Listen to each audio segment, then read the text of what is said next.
Hi, I am Michelle van Honor Green Thompson, the editor of Those Who Travel Meet Themselves. Join us on this journey as we talk to different brown South Africans who've used travel to impact their lives. See you anymore. I don't see you anymore. It's just a blank screen. I'm Okay. coming. You're coming. Those tea lights in the back over there. Those are cute. Yeah. Romantic. Oh, good. Her. I don't know. Okay, back again, once again. We should let the audience know that we're doing this for the second time. You know? Yes. Oh my God, we're doing this for the second time. We are pissed off. Okay. So right now we're locked down in South Africa. And so, what better time to actually have interviews with people who are as busy as you are, Sipo. But then technology lets us down and we realize that after having a whole 28-minute interview, it wasn't recording. So we're doing this again. And now, hopefully, one will have, good network. And we're going Hopefully to we stump win. this. We pass that. Yes. Yeah, we hope we win. Okay, so Oh, you cutting. Sipo, hey, I love the head. It's got a new face to it now. When you came on, it was like in Mexico, basketball is not the big. Now, do you remember that advert? The free, I think it was Be Cool Nights or I something don't like that. remember this ad. Okay, I was probably giving This away is my the age. new Don't ad worry. to me. Don't worry. Yes. Like, don't even bother. Don't even check it out. And might not even be on YouTube. Okay, so what has your COVID-19 lockdown been like for you, by the way? So I think I was actually like I got a call from HR yesterday. They were just Yeah. calling in to like to check in on people and see how they're doing, man.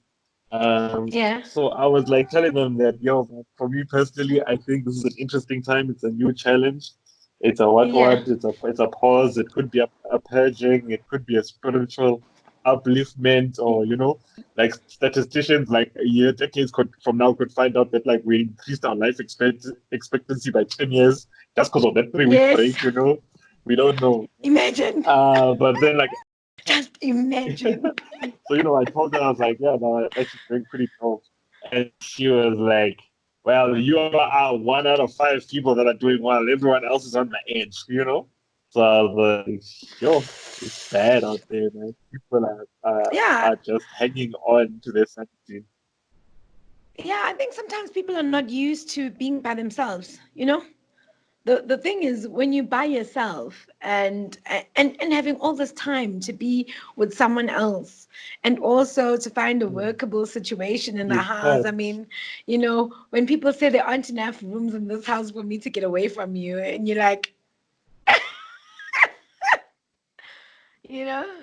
So I think we because the world is so busy, we don't get a lot of time to actually sit with ourselves. And that in its No, own self creates another story. yeah, no, that's on the money right there. I'm hoping Hmm. people just come back sane. Yeah, well, if they don't come back sane, they're gonna come back with like. I thought it was a great time for therapists. I think their business should be booming right now. I mean, if I was a therapist, Yeah, I'd be it's a having good Zoom time. sessions, charging people Njeboma Yeah, 400, one after the other. I would be, and I mean, you don't even have to, like drive to the office. You can just sit in one spot and have 5-minute breaks one in spot. between and Yeah, just bring them in. Like, therapists are probably killing it. Killing it. yeah. Yeah. If I was a therapist, I would be in the money, honey. I would be in the money. I'd be like, look, Trina, what's going on? So, so see, are could you please share with us who you are, what makes you tick, and the reason why you contributed to this amazing book titled "Those Who Travel Meet Themselves." Hi Can we have some guys. My name is enthusiasm? Sipo Santiazi. You know, I just went to like proper professional mode here. Okay. Um, Hi guys, my name is Sipo Santiazi, and I am a TV producer, director, creator, writer type person. Basically, I'm a media industry creative who's currently working, creating content for multiple television brands and so on and so forth. The reason I do what I do is to just see what I can create, see what I can conjure, what I can manifest through either work by myself or in a team, in the sphere of visual entertainment. You know, what I do is basically push myself, as I mentioned earlier, and the reason I contributed to this book is because the head curator, author person, Michelle, is someone who I've connected with for a long time, and her love for travel, I found it equally infectious, and also it resonated strongly with me that the biggest shifts and changes in my life happened either during travel or amid traveling or as a result of travel. So yeah, that's my story. And you're sticking to it, right? And I think That is.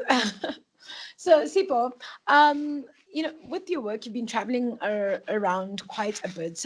What has been most probably one of your favorite places that you've been to, and what was the shift element, perhaps, that it created? Because they say every time you travel, you get to meet different parts of yourself because of the different challenges you face. So, and sometimes the good times that you face. Yeah, man. I mean, I think the biggest shift that happened to me was on that trip that I went to in New York, where I felt like for the first time in my life I was meeting people that reminded me of myself and how I think and how I am. And as a result, that just changed my perspective into not thinking that a lot of the stuff I wanted out of life went as crazy as I've been made to believe, by everything I grew up with, friends, family, expectations. It just based on race, class, and all of the stuff. It all just I just started the shift was I just felt normal and everything I wanted. There was just nothing wrong with wanting all that stuff. Yeah. So you just basically discovered that there was nothing wrong with the things that you wanted. They weren't as outlandish as you thought they were. And essentially, you met with pieces of who you are. Exactly. Exactly what you were saying. Exactly what you're saying. Yeah. I'm telling you, Skype is trying to show me flames today. My patience with Skype is here. But I can see the recording symbol now. It's up on the corner of the screen. Yay! At least, I'm glad. I'm Watching it glad. hot. Yeah. So, you know that we did an illustration, right, of that trip. I worked with an Yes. artist for the second edition of the book. So, and Yeah. which let me see. Ah, there it is. There it is. And There it is. There it is. I want You it. I want want it? it so badly. I know that Well, we're was gonna make fire. sure that you get it. Okay. Yeah. No. Milan the Nubian is quite something. She's really good. She's super talented. She did the cover as well. That's her in the back. I don't know if you can see it quite clearly. There we go. Ah, Oh, Mulan the see. Nubian. I see her in my Insta stories too, I think. I see her. I Yeah. see her on my Instagram. She's Yes, around. and she's also quite. She's very talented. She's a singer as well. So I love working with new and young and interesting talent. I think that's part of the best part as well of being in South Africa is that there's so many people with different perspectives to what you have, and I think it just adds to the vibe, Babs. Damn straight. So, can you just touch up on three favorite spots that you love within South Africa that you think everybody should visit at least once in their life? I think the number one is has to be Cradle of Humankind, like a mixture of exploration and science. I find it to be like quite engaging and entertaining. Mm-hmm. The second would Mm-hmm. be the beaches around Cape Town. Um, Mm-hmm. Specifically Clifton number four. I enjoyed that one. And then lastly, it would be Clarence. Clarence, Clarence. just the quiet, the beauty of that place is just it's what the soul needs sometimes, just to run out, get away from all the noise. I think Clarence is a hot spot It's a hot spot. And why Clifton number 4? because I saw my first real breasts there. I think that's what it was. That's what it was. You, That's s- what it you saw your was. And first I've real been breast there. closely attached to that beach ever since. Not the ones on TV, No, the ones in real life. Yeah, that's it. that's brilliant. I love that. I love that. Boobies were the reason why you decided that Clifton, number 4 in Cape Town, is the The best beach out best there. beach in the world.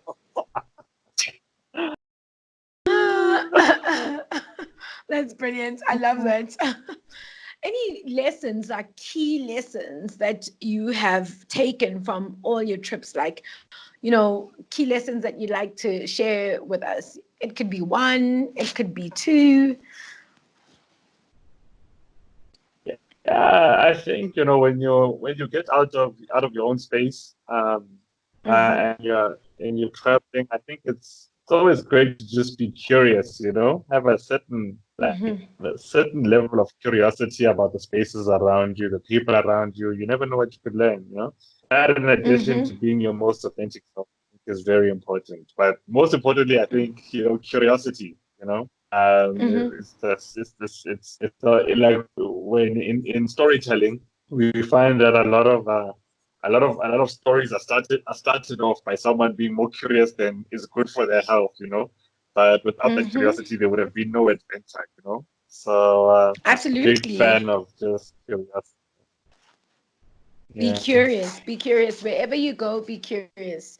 Curiosity, they say, yeah, kill the cat, but often it helps you discover new elements to who you are mm, yeah. That and cat makes you a lived a great damn good storyteller. life before that moment. Uh, Ah, yes. So, Sipo, yeah, I think we've basically covered everything I wanted us to chat about. Uh, you yeah. know, the only thing that we didn't touch on is your trip to Las Vegas.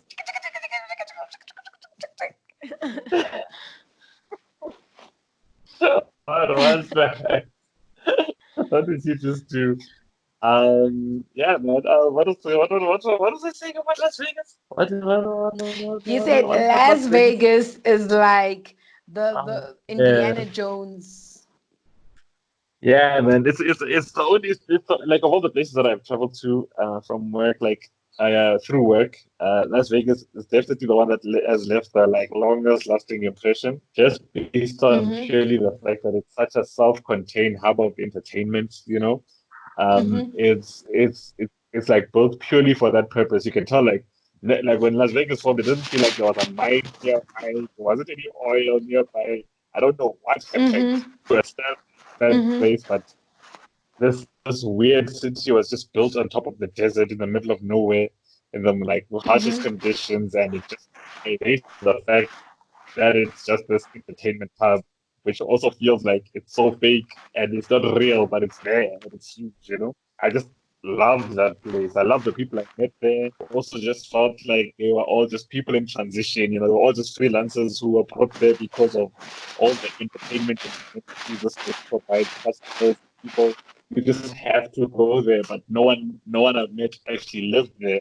It was just this Mm-hmm. really fun temporary weird experience that just has stuck with me to this day. I felt like I wasn't in Yeah. a real place. I was meeting real people. I just that it was a good time. It felt like a dream, a weird dream. Imagine. So a pick up and go kind of place in the middle of a desert. It's harsh. Yeah, So whoever created it had a bit of a Saul Kirsner moment, essentially, yeah. And I don't because it's know not what like the happened there. Northwest is what? No, I'm saying I don't know what happened there, but it happened. Yeah, Another no. interesting thing about Las Vegas is that the Ubers, né? Like Yeah, like Uber has a very specific designated point where they're allowed to pick people up at, né? And yeah. when I asked the Uber drivers about that, about why at every hotel is there only one single point meant for them, and they basically said, "Nah, it's the mafia. It's the mafia. They hate the fact that Uber came around and started digging into their money. And they were like, everyone else, all other taxis, you can pick them up on any stretch of road alongside the road or the pavement. Right? But if you wanted Uber, your ass But better be ready Uber. to walk to that place over there. You know, like you're gonna suffer if you wanted Uber. That is That so was funny. funny. That is brilliant. The mafia exists everywhere and anywhere. I think that is the crazy Yeah, part. Think that, there's no mafia, but there's always an underbelly. Every place has an underbelly. I don't even want to there's talk about it some. just in case I'm treading on toes already. Yeah. I think we're safe.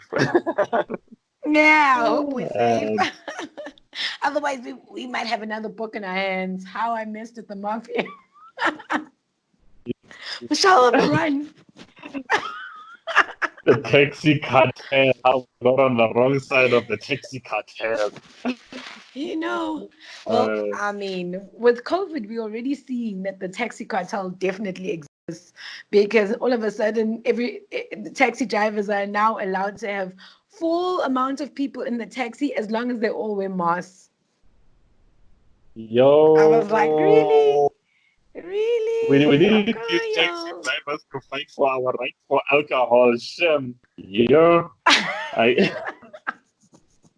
It's the truth. got that. They got It's away the with. truth. We need to get them to day 10. Day 10, we're going to put out an SOS to the taxi drivers. Help us. Oh, well, Sipho, thank you so much for your time. In closing, for those who are interested in buying a copy of this book, just DM us on our Instagram. Do follow us on our channel at Those Who Travel Meet Themselves. And Sips, where can people follow you?